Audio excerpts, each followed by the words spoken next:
بسم الله الرحمن الرحيم. அஸ்ஸலாமு அலைக்கும் ரஹ்மத்துல்லாஹி வபரகாத்துஹு. அன்புள்ள சகோதர சகோதரிகளே, நாம் ஆவலுடன் எதிர்பார்த்து கொண்டிருந்த ரமலான் மாதம் அல்ஹம்துலில்லாஹ் இப்பொழுது வந்துவிட்டது. இந்த மாதத்தினுடைய கருணையையும் இந்த மாதத்துடைய பரிசுகளையும் நாம் பெறுவதற்காக மிக ஆவலுடன் நாம் இந்த மாதத்தை எதிர்பார்த்து கொண்டிருந்தோம். இந்த மாதத்தை பற்றி ரசூலுல்லாஹி ஸல்லல்லாஹு அலைஹி வஸல்லம் பல அழகான வாய்ப்புகள் என்ற ரீதியிலே பல பரிசுகளை நமக்கு கொடுக்கின்றார்கள். பாவ சுமை நீக்குவதற்கான மாதம்.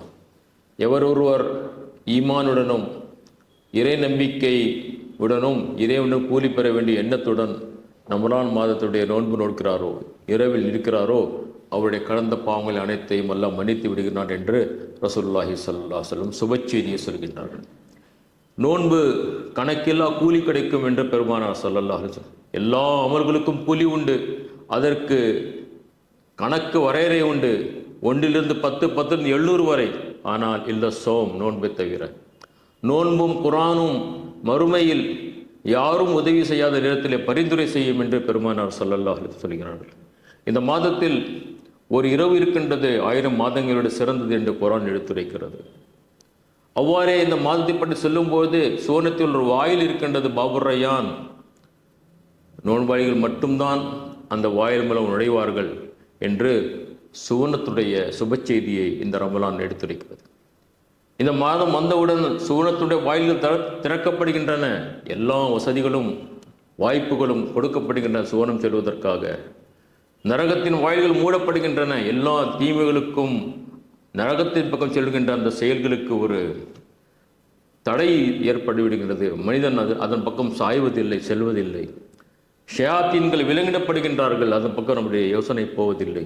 ஒரு சூழலை அல்லாஹ் தஆலா கொடுக்கின்றான், பரிசுகளை அள்ளி வழங்குகின்றான். ஆனால் இந்த அனைத்தையும் பெறுவதற்கு நாம் தகுதி உள்ளவர்களாக மாற வேண்டும். 2 நபிமொழிகள் எச்சரிக்கையான நபிமொழிகளாக இருக்கின்றன. பெருமானார் ஸல்லல்லாஹு அலைஹி வஸல்லம் சொல்கிறார்கள், எத்தனையோ நோன்பாளிகள் இருக்கிறார்கள், அவர்களுக்கு நோன்பின் மூலமாக பசியும் தாகும் தவிர ஒன்றும் கிடைப்பதில்லை. எத்தனையோ இரவில் நிற்பவர்கள் இருக்கின்றார்கள், இரவு கண் விழித்தலை தவிர ஒன்றும் கிடைத்ததில்லை என்றால் யார் இவர்கள்? இவர்கள் செய்த தவறு என்ன என்று சொல்லும்போது, இவர்கள் சடங்காக நோன்பை அணுகினார்கள், சடங்கு ரீதியாக ரமலானை அணுகினார்கள். நோன்பின் நோக்கம் இறைவனுடைய அச்சம் பெற வேண்டும், லஅல்லக்கும் தத்தகூன், இறைவனுடைய அன்பு பெற வேண்டும், இறை நெருக்கம் பெற வேண்டும். அதன் பக்கம் அவர்கள் கவனம் இல்லை. அந்த கண்ணோட்டத்திலே அவர்கள் நோன்பை அணுகவில்லை. வெறும் சஹரும் இஃப்தியாரும், பசித்திருப்பதும் தாகித்திருப்பதும் இதுதான் நோன்பு என்று நினைத்து கொண்டார்கள். ஆனால் இதன் மூலமாக அல்லாஹ் சுப்ஹானஹு வ தஆலா நமக்கு அவனுடைய நெருக்கத்தை தருவதற்காக இந்த நோன்பை கடமையாக்கி இருக்கின்றான். அதற்கு அன்பு சகோதரர்களே, நம்முடைய பணிவான வேண்டுகோள், அந்த அவனுடைய அன்பையும் நெருக்கத்தையும் பெறுவதற்காக குர்ஆனுடைய நெருக்கத்தை நாம் அதிகமாக்க வேண்டும். அதிகமான உபரி தொழுகைகளில் நாம் ஈடுபட வேண்டும், புரிந்து தொழ வேண்டும். இறைவனும் அதிகமாக நாம் துஆ செய்ய வேண்டும். அல்லாஹ் சுப்ஹானஹு வ தஆலாவிடம் நம்முடைய பாவ மன்னிப்பு கோர வேண்டும். அதிகமாக ஜிக்ர் செய்ய வேண்டும். இவை அனைத்தும் இறைவனுடைய நெருக்கத்தை கொடுக்கும். அதுதான் இந்த நோன்பினுடைய நோக்கமாக இறை அச்சம் என்று அல்லாஹ் தஆலா சொல்லுகின்றான். அதற்காக ஒரு அழகான சூழலை அல்லாஹ் சுப்ஹானஹு வ தஆலா இந்த மாதத்தில் நமக்கு கொடுக்கின்றான். அதற்காக உலக முஸ்லீம்கள் அனைவரும் இந்த மாதத்தை எதிர்பார்த்து கொண்டிருந்தார்கள். ஆக அருமை சகோதர சகோதரிகளே, இந்த கண்ணோட்டத்தில் இந்த ரமலானை அந்த இலக்கு நோக்கிய மாதமாக, நோன்பாக நாம் அணுக வேண்டும். அதில் முதன்மையாக நாம் இங்கு சொல்ல விரும்புவது குர்ஆனுடன் நெருக்கம். ஜமாத்தே இஸ்லாமியின் சென்னை மாநகரம் ஒவ்வொரு வருடமும் தங்களுடைய பணிகளிலே, குறிப்பாக மீடியா மூலமாக 30 நாட்கள் உங்களுக்கு 10லிருந்து 15 நிமிடங்கள் குர்ஆனுடைய ஒரு செய்தியை நாம் எடுத்து வைக்கின்றோம். இது ஒவ்வொரு வருடமும் 30 நாட்கள் நாம் செய்கின்றோம். கடந்த வருடங்களை பற்றி உங்களுக்கு தெரியும். குர்ஆனிடம் கேளுங்கள், குர்ஆனுக்கு நமக்குள்ள தொடர்பு. நம்மிடம் இருக்கின்ற ஐயங்களுக்கு குர்ஆன் பதிலளிக்கிறது. குர்ஆன் கூறும் உதாரணங்கள், குர்ஆன் எத்தகைய உதாரணங்களை மனித சமுதாயத்துக்கு எடுத்து சொல்லி மனிதனை பக்குவப்படுத்துகிறது. இதை நாம் முன்னால் இருந்த வருடங்களே பார்த்தோம். குர்ஆனுடைய உரையாடல்களை பற்றி பார்த்தோம். நபிமார்கள் சமூகத்தில் நடந்த உரையாடல்கள், மூசா அலைஹிஸ்ஸலாமுக்கும் ஃபிரௌனுக்கும் நடந்த உரையாடல்கள், நபி இப்ராஹிம் அலைஹிஸ்ஸலாம் அவர்களுக்கும் நம்ரூதுக்கும் நடந்த உரையாடல்கள், ஒரு 30 உரையாடல்களை பார்த்தோம். இந்த வருடம் அல்லாஹ்வுடைய கிருபையால் நாம் ஒரு புதிய தொகுப்பை உங்களிடம் சமர்ப்பிப்பதற்காக முடிவு வைத்திருக்கின்றோம். அது குர்ஆன் போதிக்கும் வாழ்வியல் ஒழுக்கங்கள்.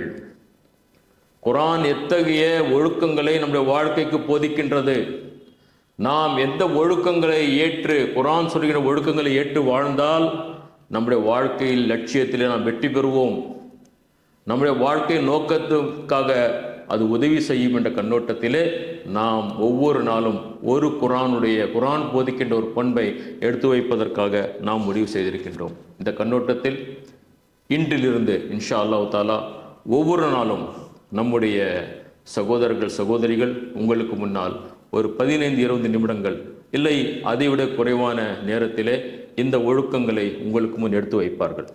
ஏனென்றால் குர்ஆனுடைய நோக்கமே ஒழுக்க மேம்பாடு தான். அன்னை ஆயிஷா ரலியல்லாஹு அன்ஹா அவர்களிடம் நபிகளாருடைய ஒழுக்கத்தை பற்றி கேட்கும்போது, நீங்கள் குர்ஆனை ஓதவில்லையா தான் கேட்டார்கள். கான குலுகு குர்ஆன், நபிகளாருடைய குலுக் ஒழுக்கம் குர்ஆனாக இருந்தது. குர்ஆன் ஒழுக்கத்தை போதிப்பதற்காக வந்த ஒரு உயர்ந்த ஒரு வேத நூல். இறைவன் இந்த மாதத்தை அதை இறக்கி அருளினான். அதை நன்றி செல்லும் பொருட்டு நாம் நோன்பு வைக்கின்றோம், ரமலானை கண்ணியப்படுத்துகின்றோம். பெருமானார் ஸல்லல்லாஹு அலைஹி வஸல்லம் சொல்லுகின்றார்கள், புயுஸ்து, நான் இந்த உலகத்துக்கு வருகை தந்ததின் நோக்கம் என்ன தெரியுமா? லி உத்திம்ம மகாரிமல் அஹ்லாக், ஒழுக்க விழுமங்களை முழுமைப்படுத்துவதற்காக நான் வந்திருக்கின்றேன் என்று பெருமானார் ஸல்லல்லாஹு அலைஹி சொல்கிறார்கள். ஆக குர்ஆனின் நோக்கமும் அதை பெற்று சமர்ப்பித்த பெருமானார் ஸல்லல்லாஹு அலைஹி வஸல்லமுடைய வாழ்க்கையும் ஒழுக்க மேம்பாடு, ஒழுக்க உயர்வு தான் இருந்தது என்பதை முதலிலே நாம் நன்றாக புரிந்து கொள்ள வேண்டும். அதை நான் இங்கு பதிவு செய்ய விரும்புகின்றேன். இந்த கண்ணோட்டத்தில் 30 நாட்கள் 30 ஒழுக்க மாண்புகள் நம்முடைய வாழ்வியலுடன் பின்னி பிணைந்த தேவையான, நம்முடைய வாழ்க்கை லட்சியத்திற்கு உதவி செய்கின்ற, மறுமைக்கு வெற்றி தருகின்ற, நம்முடைய வாழ்க்கையிலே அமைதியையும் சுகத்தையும் வெற்றியும் தருகின்ற ஒழுக்க மாண்புகளை இன்ஷா அல்லாஹ் தாலா நாம் இந்த 30 நாட்கள் பார்க்க இருக்கின்றோம். நம்முடைய பணிவான வேண்டுகோள், இதை நீங்கள் கவனமாக கேளுங்கள். ஒவ்வொரு ஒழுக்க மாண்பையும் நீங்கள் கவனமாக கேட்டு, இதை கேட்டோம் சென்றும் இல்லாமல் நம்முடைய வாழ்க்கையில் அதை நடைமுறைப்படுத்துவதற்காக முயற்சி செய்ய வேண்டும். ஒவ்வொரு நாளும் ஒரு புதிய ஒழுக்க மாண்புகள். குர்ஆனுடைய நெருக்கம் அதிகமாகிறது. அல்லாஹ் போதிக்கின்ற ஒழுக்கங்களை நான் ஏற்று வாழ்கின்றேன்.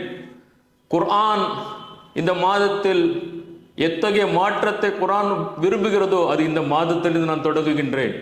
இந்த சிந்தனை, இந்த தெளிவுடன் இந்த மாதத்துடைய துவக்கம் ஏற்பட்டால், நான் முன்னால் பட்டியலிட்ட பாவ சுமைகளை நீக்குவதற்கும், கணக்கில்லா கூலி பெறுவதற்கும், சுவனத்தில் நுழைவதற்கும், அல்லாஹ்வுடைய அருளை பெறுவதற்கும், நோன்பின் குர்ஆனுடைய பரிந்தை பெறுவதற்கும் இவை உதவிகரமாக இருக்கும். இந்த பரிசுகள் அள்ளி வழங்குவதற்கு இந்த மாதம் நமக்கு வந்திருக்கின்றது.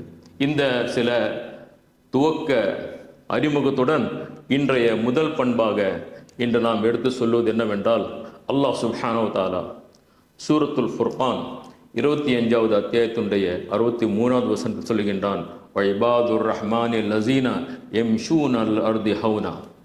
ரஹ்மானுடைய உண்மையான அடியார்கள், கருணைமிக்க இறைவனின் அல்லாஹ்வின் உண்மையான அடியார்கள் யார் என்றால், அவர்கள் பூமியில் பணியோடு நடப்பார்கள் என்று அல்லாஹ் சுப்ஹானஹு வ தஆலா சொல்லுகின்றான்.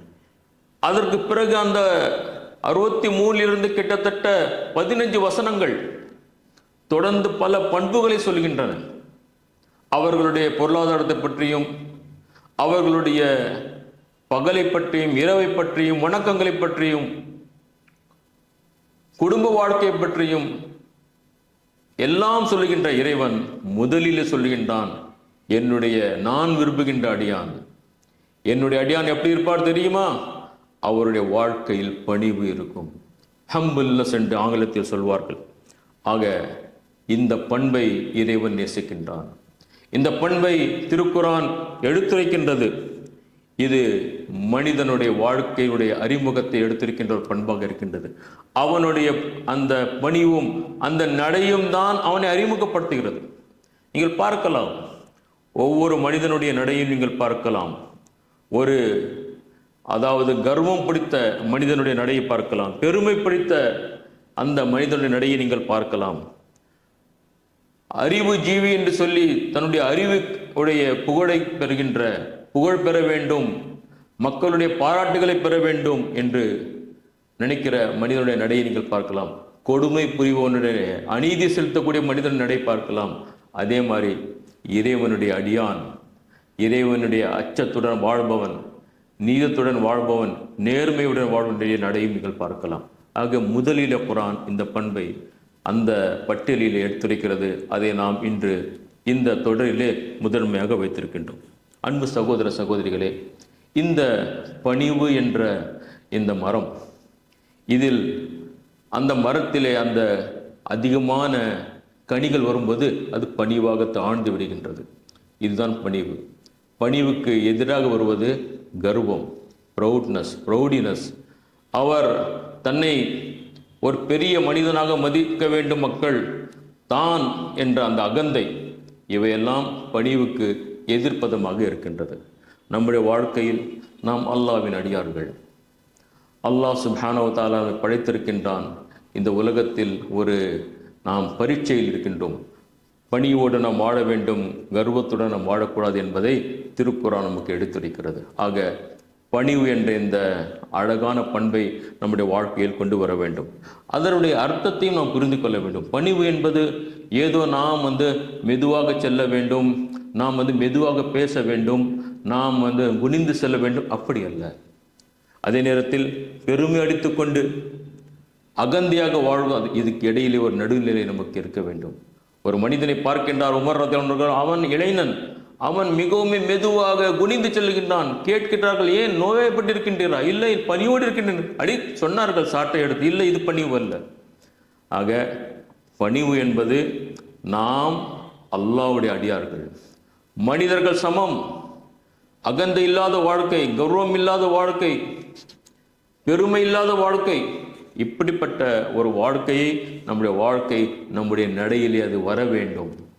அது ஒரு நாடகமாக இருக்கக்கூடாது, அது உண்மையிலே நம்முடைய இயல்பிலே அது வந்துவிட வேண்டும் என்று அல்லாஹ் தஆலா விரும்புகின்றான். ஆக இதை நாம் இன்ஷா அல்லாஹ் தஆலா நம்முடைய வாழ்க்கையிலே கடைபிடித்தால் உண்மையான கருணைமிக்க இறைவனை அடியார்களாக நாம் மாறலாம். இலக்கு அதுதான்.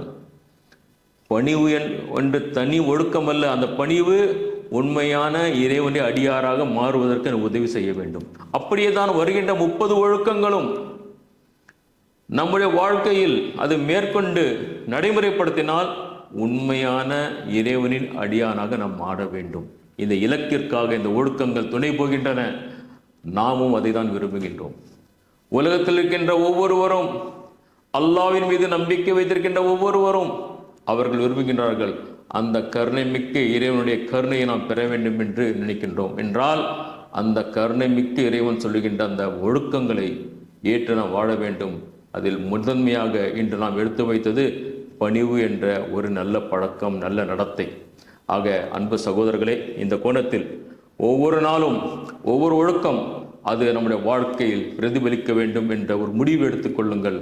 அதன் மூலமாக இந்த ரமலான் ஒழுக்க உயர்வுக்காக, நம்முடைய ஒழுக்க மேம்பாட்டிற்காக, ஒவ்வொரு தனி மனித ஒழுக்கமும் குடும்பத்தில் பிரதிபலிக்கும் போது குடும்பத்துடைய ஒழுக்கம், சமூகத்தின் ஒழுக்கம், கொடுக்கல் வாங்கலில், பேச்சில், அண்டை வீட்டாருடன் நம்முடைய ஒழுக்கங்கள் அவ அனைத்தும் ஒன்று சேரும்பொழுது ஒரு மிகப்பெரிய நல்ல ஒழுக்கமுள்ள சமுதாயமாக உருவாக்குவதற்கு குர்ஆன் நமக்கு அழைப்பு கொடுக்கின்றதே, அந்த அழைப்பிற்கு நாம் மறுமொழி கொடுக்க வேண்டும்.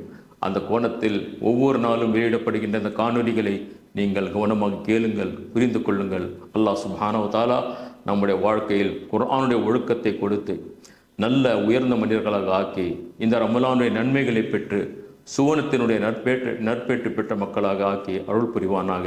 வாஹிரு தவானா அனில் ஹம்துலில்லாஹி ரப்பில் ஆலமீன். அஸ்ஸலாமு அலைக்கும் வரஹ்மத்துல்லாஹி வபரகாத்துஹு.